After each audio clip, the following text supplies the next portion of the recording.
ဒီတစ်ပတ်ကျွန်တော်ပြောပြမယ့်သင်ခန်းစာတော့ Google Drawing ပဲဖြစ်ပါတယ် Google Drawing ကတခြား tools တွေပို့ပြီးတော့ creativity နဲ့ collaboration အတွက်အရင်ကောင်းတဲ့ tools တစ်ခုဖြစ်ပါတယ်ကြည့်လိုက်ကြရအောင်နော်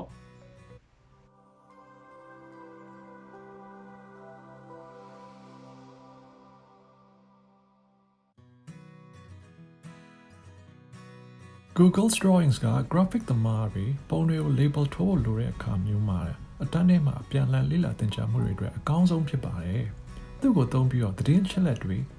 သတင်းလွှာနဲ့အခြားပုံနှိပ်မီဒီယာများကိုဖန်တီးနိုင်ပါတယ်။ Drawing ဆိုတာလူအားလုံးတစ်ပြိုင်နက်ဆွဲလို့ရတဲ့ canvas တစ်ခုဖြစ်သလို image file များအနေနဲ့လည်း download လုပ်လို့ရပါတယ်။ Google Docs, Google Site များမှာလည်းထည့်သွင်းသုံးပြုလို့ရပါတယ်။သူကကျောင်းသားတွေအတွက်တခြား tools တွေကမပေးနိုင်တဲ့တီထွင်ဖန်တီးမှုမျိုးနဲ့ပူးပေါင်းဆောင်ရွက်မှုကိုပေးပါတယ်။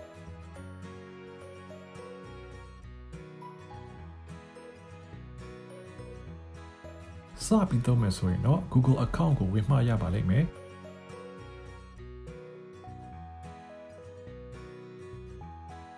ပြီးမှ drawings.google.com ကိုသွားပါ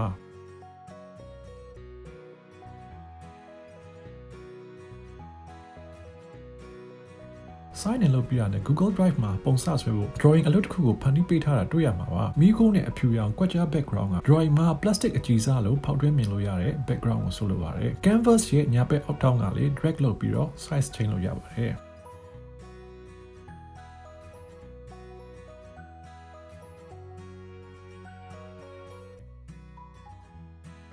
shapes တွေကိုသုံးပြီး lay down ဆက်ဝိုင်းနဲ့အခြား shape တွေကိုလည်း drawing ထဲကိုထည့်လို့ရပါတယ်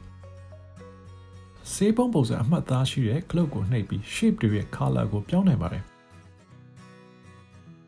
text box ကိုသုံးပြီး text ထည့်လို့ရပါတယ်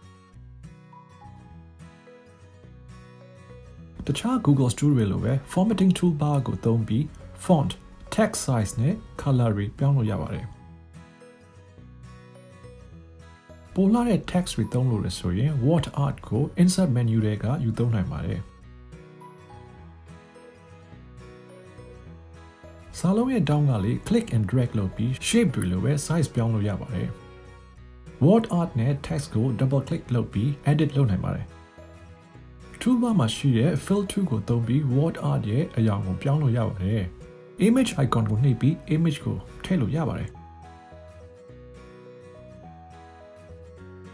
computer, Google Drive, photo camera နဲ့ web search ကနေပြီး image ကိုတိုက်ရိုက်သွင်းလို့ရပါတယ်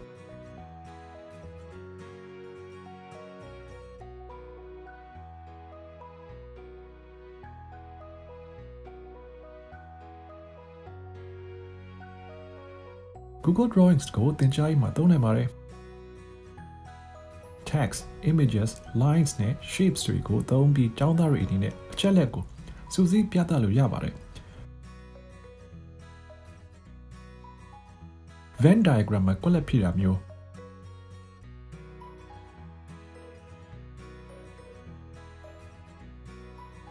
ဒါမှမဟုတ်ရင်ပုံမှန် label ထိုးတာမျိုးစတဲ့လေ့ကျင့်ခန်းတွေလုပ်လို့ရပါတယ်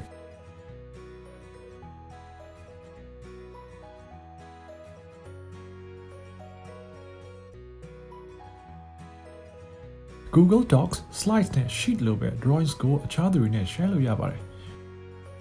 Share button ကိုနှိပ်ပြီး share လုပ်သူရဲ့ email address ကိုရေးလိုက်ပါသင်နဲ့အတူတိကျခွင့်ရသူများဟာ text, shape, word art or images နဲ့တပြိုင်နက်တည်းအလုပ်လုပ်ခွင့်ရပါလိမ့်မယ်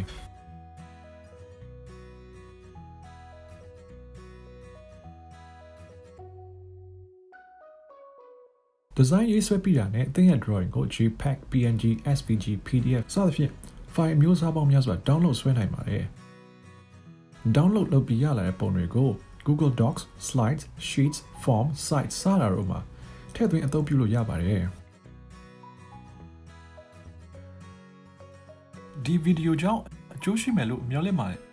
အထူးသဖြင့် Internet Technology ကိုအသုံးပြုပြီးအလုပ်ကိုအချိန်နဲ့ဘေးညီအောင်မြင်အောင်လုပ်နေတဲ့လူတွေအတွက်ပိုပြီးအကျိုးရှိမယ်လို့ယူဆပါတယ်။သင်ရဲ့လုပ်ငန်းခွင်အတွေ့အကြုံနဲ့လက်တွေ့ဖြည့်ရှင်းနည်းတွေကို comment မှာရေးသွားစေချင်ပါတယ်။ဒီလိုရေးသွားခြင်းအပြင်တခြားသူတွေလည်းပိုပြီးသိရှိနားလည်ခွင့်ရမှာပါ။ကျွန်တော်တို့ကို Facebook, YouTube, Instagram နဲ့ website ကလည်းတစ်ဆင့်ဆက်သွယ်လို့ရပါတယ်။ကြည့်ရှုအားပေးတဲ့အတွက်ကျေးဇူးတင်ပါတယ်။